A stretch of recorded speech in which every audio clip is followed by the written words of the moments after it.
वक्फ कानून जिसको लेकर भारत में इस वक्त बहुत ज़्यादा हंगामा चल रहा है।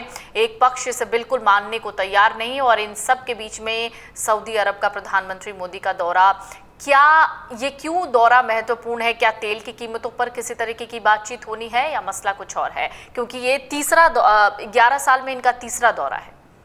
बिल्कुल आपने ठीक कहा, 11 साल के अंदर तीसरा दौरा, 2016, 2019 और अब 2025 के अंदर।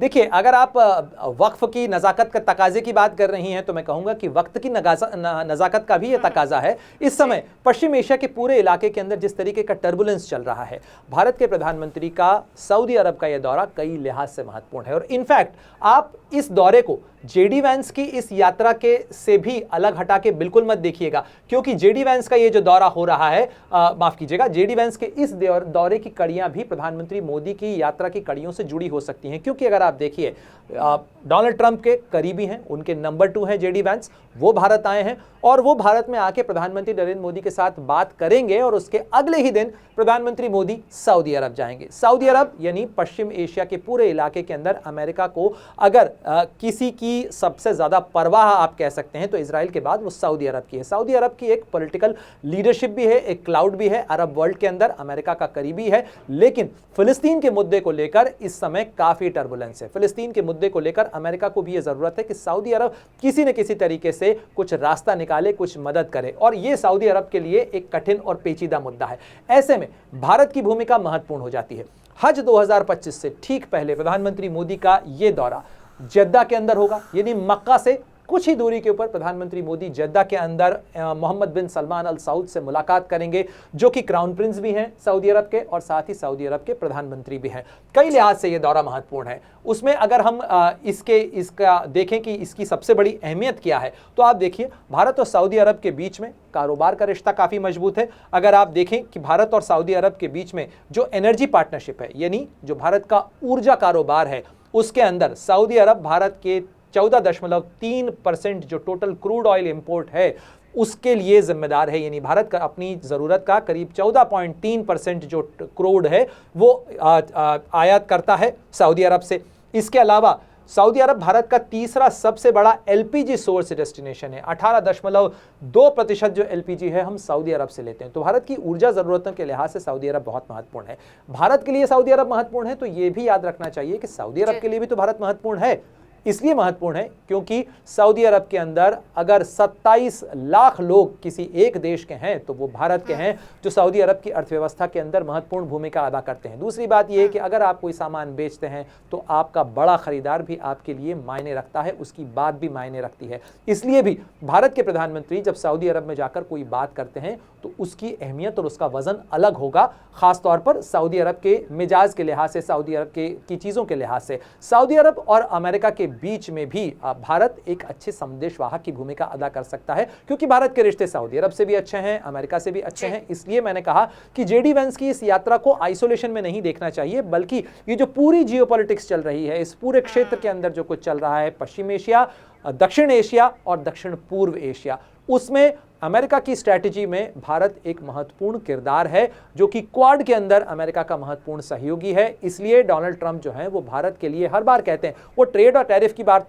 तो करते हैं, लेकिन वो क्या कहते हैं, भारत अमेरिका का बहुत महत्वपूर्ण दोस्त है। प्रधानमंत्री मोदी मेरे बड़े अच्छे मित्र हैं, वो बहुत सख्त आदमी है, बड़ा अच्छा नेगोशिएट करते हैं, भारत के साथ हम भविष्य में साझेदारी को और मजबूत करना चाहते हैं। इन तमाम संदेशों और संकेतों को अगर हम पढ़ें और उसके बाद इन यात्राओं को कनेक्ट करें तो आपको समझ में आता है कि भारत की ज़रूरतों के लिहाज से, भारत के निवेश के लिहाज से, साथ ही एक और महत्वपूर्ण चीज़ जिस पर हम पहले भी चर्चा कर चुके हैं, और वो चर्चा है कि जिस तरीके से सऊदी अरब के अंदर भी उथल पुथल चल रही है, इजराइल के अंदर उथल पुथल चल रही है, इस समय ये लड़ाई ख़त्म करवाने की जो कोशिशें चल रही हैं, उन तमाम कोशिशों के बीच में जो मामला उलझा हुआ है, उस उलझे मामले के अंदर जो सुलझाने का एक रास्ता निकला था, यानी भारत की G20 की बैठक के अंदर ये जो iMac, India middle east economic Europe corridor, जो आईमैक बना था, जिसको लेकर सहमति हुई थी, वो रास्ता तो बन ही नहीं पाया है।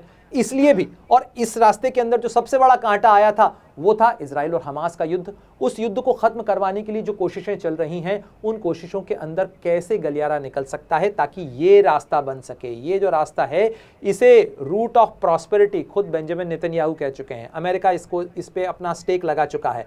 ये भारत से लेकर यूरोप तक का कारोबार का नया रास्ता है जो कि चीन के बेल्ट एंड रोड इनिशिएटिव को काउंटर करता है, उसके साथ साथ यहाँ पे आर्थिक संभावनाएं खोलता है। और आप देखिए यहाँ पर कौन है, यहाँ पर सऊदी अरब महत्वपूर्ण किरदार है, क्योंकि यहाँ पर यूएई के साथ साथ सऊदी अरब से लंबा रास्ता जाता है जो कि आगे जॉर्डन होते हुए फिर इजराइल के हाइफा पोर्ट पहुँचता है और उसके बाद यहाँ से आगे ग्रीस और यूरोप के लिए पहुँचता है। तो ये रास्ता जो है ये महत्वपूर्ण रास्ता है। इस रास्ते को बनाने के लिए भी जो कोशिश और कवायद चल रही थी उसके अंदर भी भारत और सऊदी अरब की साझेदारी महत्वपूर्ण है और इस लिहाज से भी प्रधानमंत्री मोदी का यह दौरा महत्वपूर्ण होगा। मैं आपको बता दूं कि प्रधानमंत्री मोदी वहां जाएंगे, यानी 22 और 23 तारीख का उनका सऊदी अरब का यह दौरा है और इस दौरे के अंदर प्रधानमंत्री मोदी जद्दा के अंदर उस फैक्ट्री में भी जाएंगे जहां पर भारतीय बड़ी संख्या में काम करते हैं। भारतीयों के बहुत सारे मुद्दे हैं, चूंकि 27 लाख लोग वहां पर रहते हैं, कई बार बहुत सारी शिकायतें होती हैं। साथ ही सऊदी अरब की जेलों के अंदर बहुत सारे भारतीय बंद हैं पल्लवी, और उनके लिए भी राहत का एक समझौता पहले हो चुका था लेकिन वो लागू नहीं हो पाया है। यानी सऊदी अरब की जेल में जो लोग बंद हैं विभिन्न अपराध के लिए या विभिन्न कन्विक्शंस के अंदर, वो जो जेल का काल है वो भारत के अंदर बिता सकें, इसको लेकर समझौता तो हुआ था, एक सहमति तो बनी थी, लेकिन वो इंप्लीमेंट नहीं हो पाया। इसलिए भारत की कोशिश है कि वो अगर हो जाता है तो वो लोग जो कि कन्विक्टेड हैं, वो लोग जो कि जेल में हैं, वो कम से कम भारत में आके अपनी सजा पूरी कर पाएंगे, यहाँ पर उनके जो परिवारजन है वो उनसे मिल पाएंगे।